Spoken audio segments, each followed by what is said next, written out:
வணக்கம். நான் டாக்டர் கார்த்திகேயன், குழந்தைகள் மற்றும் பச்சிளம் குழந்தைகள் மருத்துவர். ஸோ இந்த வீடியோல குழந்தைகளுக்கு ஃபீவர் இருந்துச்சுன்னா என்ன பண்ணலாம்? ஸோ பொதுவா வந்து வீட்லயே பண்ணக்கூடிய ஒரு வைத்தியம் டெபிட் ஸ்பஞ்சிங். அதாவது ஒரு ஈர துணிய வச்சு தொடச்சு விடுறது. ஸோ இது வந்து ரொம்ப ஈஸியான ஒரு டெக்னிக். இது பேரண்ட்ஸ் கரெக்ட்டா பண்ணீங்கன்னா, இம்மீடியட்டா வந்து ஃபீவர்லேருந்து குழந்தைங்களுக்கு வந்து ரிலீஃப் கிடைக்கும். ஸோ இது எப்படி பண்றது அப்படின்னு சொல்லி இந்த வீடியோல நான் டீட்டெயில்டா சொல்றேன். ஸோ இந்த டெபிட் ஸ்பஞ்சிங் வந்து ஏன் பண்றாங்கன்னா, ஸோ யூசுவலா வந்து பேபியோட டெம்பரேச்சர் ஒரு 101 டிகிரிஸ் ஃபாரன்ஹீட்க்கு மேல போச்சுன்னா, நீங்க வந்து டெபிட் ஸ்பஞ்சிங் ஆரம்பிச்சிடலாம். பட் இதை ஆரம்பிக்கிறதுக்கு முன்னாடி நீங்க கண்டிப்பா வந்து ஒரு ஓரல் பேராசிட்டமால், அதாவது பேராசிட்டமால் வாய் வழியா கொடுத்துறது பெட்டர். ஏன்னா வந்து இந்த பேராசிட்டமால் வேலை செய்யறதுக்கு ஒரு 1/2 அன் ஹவர் 40 மினிட்ஸ் ஆகும். ஸோ அது வரைக்கும் இந்த டெபிட் ஸ்பஞ்சிங் பண்றதன் மூலமா குழந்தைங்களோட டெம்பரேச்சர் குவிக்கா குறைஞ்சிரும். பட் இதுல ஒரு டிராபேக் என்னன்னா, டெபிட் ஸ்பஞ்சிங் வந்து கொஞ்ச நேரம் தான் வேலை செய்யும். அதாவது ஒரு 30 to 40 மினிட்ஸ் தான் அந்த டெபிட் ஸ்பஞ்சிங்கோட பெனிஃபிட் இருக்கும். ஸோ அதுக்கு மேல இருக்காது. ஸோ அதனால தான் எப்பவுமே நாங்க அட்வைஸ் பண்றது வந்து, நீங்க வீட்லயே பேராசிட்டமால் வச்சுக்கோங்க. அதை குழந்தைங்களுக்கு டெம்பரேச்சர் ஹையா இருந்துச்சுன்னா உடனே அதை கொடுத்துருங்க. அதுக்கப்புறம் ஸ்பஞ்சிங் ஆரம்பிங்க. ஸோ இந்த ஸ்பஞ்சிங்க்கு வந்து தேவையான விஷயங்கள் என்னென்னு நான் சொல்றேன். ஸோ இப்போ நான் வந்து டெபிட் ஸ்பஞ்சிங் பண்றதுக்கு என்னென்ன ஐட்டம்ஸ் நீங்க வீட்டில் ரெடி பண்ணி வச்சுக்கணும்னு சொல்றேன். ஸோ ஃபர்ஸ்ட் வந்து ஒரு ரப்பர் ஷீட் ஒன்று வச்சுக்கோங்க. ஏன்னா நீங்க உங்க குழந்தைய வந்து பெட்ல படுக்க வச்சு பண்ணுவீங்க. பெட் வெட் ஆகும் தண்ணி படுறதுனால. ஸோ ஒரு ரப்பர் ஷீட் ஒன்று வச்சுக்கோங்க. ரப்பர் ஷீட் மேலே போடுறதுக்கு ஒரு காட்டன் டவல் ஒன்று சின்னதாக வச்சுக்கோங்க. ஸோ அது மேலே வந்து பேபியை படுக்க வச்சிருங்க. இதை தவிர்த்து உங்களுக்கு வந்து கொஞ்சம் காட்டன் டவல்ஸ் வேணும். ஸோ இது நான் ஹாஸ்பிட்டல்னால நான் காஸ் பீசஸ் வச்சுருக்கேன். நீங்கள் வீட்டில் வந்து normal cotton towels or hand கர்ச்சீஃப்லாம் நீங்கள் ஏதாவது யூஸ் பண்ணிக்கலாம். இல்லாட்டி சின்ன இந்த டீ டவல்ஸ் மாதிரி காட்டன் டவல்ஸ் யூஸ் பண்ணிக்கலாம். ஸோ இது மாதிரி நல்லா ஃபோல்ட் பண்ணி வச்சுக்கோங்க கொஞ்சம். ஸோ ஒரு 6 or 7 டவல்ஸ் வந்து நீங்கள் சின்ன சின்னதாக கட் பண்ணி வச்சுக்கோங்க. கொஞ்சம் காட்டன் பால்ஸ் இந்த மாதிரி இதை கொஞ்சம் வச்சுக்கோங்க. இது நான் ஏன் இந்த காட்டன் பால்ஸ் வேணும்னு நான் பின்னாடி சொல்கிறேன். அதை தவிர குழந்தைய வந்து தொடச்சி விட்றதுக்கு ஒரு ஸ்பேராக வந்து ஒரு ஒரு காட்டன் டவல் வச்சுக்கோங்க. ஒரு தெர்மோமீட்டர் வச்சுக்கோங்க செக் பண்ணுறதுக்கு டெம்பரேச்சரை. சம்டைம்ஸ் சில குழந்தைங்களுக்கு வந்து ஷிவரிங் இருக்கலாம் இந்த ஸ்பஞ்சிங் பண்ணும்போது. ஸோ அதனால் வந்து இந்த மாதிரி ஒரு பிளாங்கெட் ஒன்று வச்சுக்கோங்க தேவைப்பட்டுச்சுன்னா யூஸ் பண்ணுறதுக்கு. ஸோ இதெல்லாம் வந்து நீங்கள் ரெடி பண்ணிவிட்டு குழந்தைய வந்து ஸ்பஞ்சிங் பண்ண ஆரம்பிக்கலாம். ஸோ நிறைய பெற்றோர்களுக்கு ஒரு காமனான கொஸ்டின் வந்து, இது வந்து சுடு தண்ணியில் பண்ணணுமா குழந்தைங்களுக்கு, இல்லாட்டி வந்து ஐஸ் கோல்டு வாட்டரில் பண்ணணுமா, இதில் நம்ம தண்ணி எடுத்து எந்த மாதிரி தண்ணி இதில் டெம்பரேச்சர் வேணும்னு சொல்லி கேட்பாங்க. ஸோ நீங்கள் பொதுவாக பார்த்தீங்கன்னா ரொம்ப சுடு தண்ணியில் பண்ணிங்கனாலும் ஃபீவர் வந்து குறையாது. ஏன்னா வந்து ஸ்கின்ல இருந்து இவாப்ரேஷனால தான் வந்து உங்களுக்கு ஃபீவர் குறையும். இந்த சூடு வந்து வெளியேறும் தண்ணியில் பட்டு. நீங்கள் ரொம்ப சுடு தண்ணி வச்சு ஸ்கின்னை தொடச்சிங்கன்னா உங்களுக்கு அந்த ஃபீவர் வந்து வெளியேறாது. ஸோ அதனால் பாடி டெம்பரேச்சர் ஹையாகவே தான் இருந்துட்டு இருக்கும். ரொம்ப ஐஸ் கோல்ட் வாட்டர் வச்சு தொடச்சிங்கனாலும் பேபிக்கு வந்து ரொம்ப ஷிவரிங் இருக்கும். ஏன்னா டெம்பரேச்சர் ரொம்ப குவிக்காக குறைய ஆரம்பிக்கும். ஸோ அதனால் ஷிவரிங் வர ஆரம்பிச்சிடும் பேபிக்கு. ஸோ அதுவும் வந்து அதனால் ரொம்ப ஐஸ் கோல்ட் வாட்டர் வைக்காதீங்க. ஸோ பொதுவாக பார்த்தீங்கன்னா நம்ம நார்மல் ரூம் டெம்பரேச்சரில் இருக்க தண்ணி போதும். இல்லாட்டி சில குழந்தைங்களுக்கு அந்த ரூம் டெம்பரேச்சர் தண்ணி கொஞ்சம் சில்லுன்னு ஃபீல் பண்ணுவாங்க. ஸோ அதனால் கொஞ்சம் வெது சூடில் வேணால் வச்சுக்கலாம். ஸோ நீங்கள் டெம்பரேச்சர்னு பார்த்தீங்கன்னா உங்கள் தண்ணியோட சூடு வந்து 32லேருந்து 35 டிகிரி சென்டிகிரேட் வரைக்கும் நீங்கள் வச்சுக்கலாம். அதை நீங்கள் ரெடி பண்ணிவிட்டு ஸ்பஞ்சிங் ஆரம்பிச்சிடலாம். ஸோ ஃபஸ்ட்டு திங் நீங்கள் என்ன பண்ணணும்னா, இந்த மாதிரி வந்து அந்த ஒரு டவல் ஒன்று எடுத்துகிட்டு தண்ணியில் தொட்டு ரொம்ப வந்து ட்ரையாக புழியாதீங்க. ஸோ நிறைய பேரண்ட்ஸ் பண்ணுற மிஸ்டேக் வந்து ரொம்ப ட்ரையாக புழிஞ்சு இப்படி தலையில் பத்து மாதிரி போடுவாங்க. அதில் வந்து பெரிய பெனிஃபிட் எதுவும் இருக்காது. ஸோ லேசாக புழிஞ்சுக்குங்க. சொட்ட ஈரமாக இருக்க வேண்டாம். பட் லேசாக அந்த வெட்னஸ் நல்லா இருக்கணும். ஸோ அதனால் லேசாக புழிஞ்சுக்குங்க. ஸோ ஃபஸ்ட்டு டவல் எடுத்து குழந்தையோடைய அக்குள், அதாவது ஆக்சிலான்னு சொல்லுவோம். ஸோ இந்த இடத்துல போட்டு விடுங்க ஃபஸ்ட்டு டவல் எடுத்து.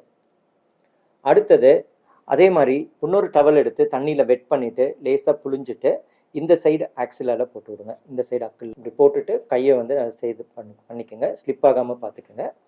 மூன்றாவது டவல் எடுத்து அதே மாதிரி நல்லா வந்து தண்ணியில் பிழிஞ்சிட்டு காலில் இந்த பகுதியில் இப்படி நல்லா மடித்து தொடையும் வயிற்று பகுதியும் சேர்ற இடத்துல இப்படி போட்டு விடுங்க.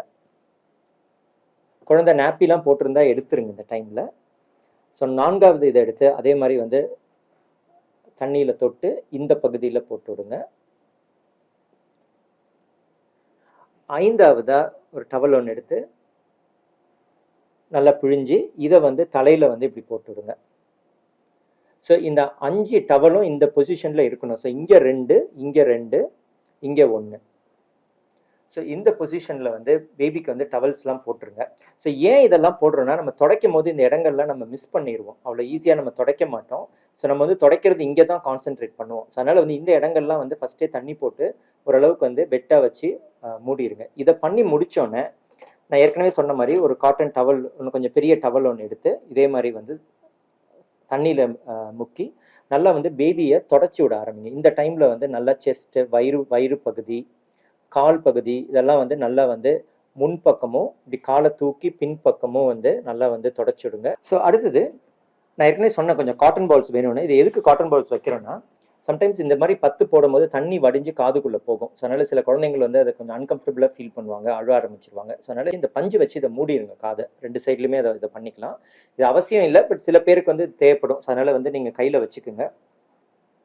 அடுத்து இப்போ நம்ம தண்ணியில் வந்து திருப்பி இதை நல்லா டிப் பண்ணி நல்லா கழுத்து பகுதியிலேருந்து ஆரம்பித்து உடம்பு ஃபுல்லாக நம்ம தேய்ச்சி விடணும். ஸோ அதே மாதிரி வந்து கையிலையும் வந்து வெளிப்பக்கம்லாம் நல்லா தேய்ச்சி விடணும். கையை தூக்கிட்டு உள்ளங்கை இந்த சைடில் அப்படியே உள்பக்கமாக வந்து தேய்ச்சி விடலாம் ஃபுல்லாக. ஸோ அதே மாதிரி காலையும் வந்து நல்லா வந்து தேய்ச்சி விடலாம். ஸோ இது ஒவ்வொரு வாட்டியும் வந்து ஒரு 5 or 6 டைம்ஸ் ஒவ்வொரு வாட்டியும் நல்லா வந்து தேய்ச்சி விட்டிங்கன்னா ஃபீவர் குறைய ஆரம்பிச்சிடும். ஸோ இந்த மாதிரி காலை தூக்கி பின்பக்கமாக இந்த மாதிரி நல்லா தேய்ச்சி விடலாம். பாதத்துலேயும் தேய்ச்சி விடுங்க. ஸோ இது முடித்தோடனே குழந்தைய ஜென்டிலாக வந்து பின்பக்கமாக திருப்புங்க.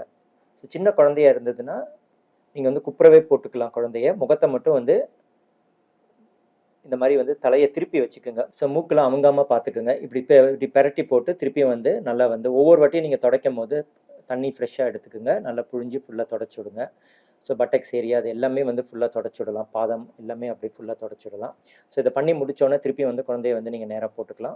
யூஸ்வலாக இது பண்ணுறதுக்கு ஒரு 10 மினிட்ஸ் ஆகும். ஸோ அந்த 10 மினிட்ஸ் கழிச்சு திருப்பி நீங்கள் வந்து டெம்பரேச்சர் செக் பண்ணுங்கள். ஸோ இந்த தெர்மோமீட்டர் வச்சு இங்கே வச்சு நீங்கள் தெர்மோமீட்டர் வச்சு நீங்கள் செக் பண்ணலாம்.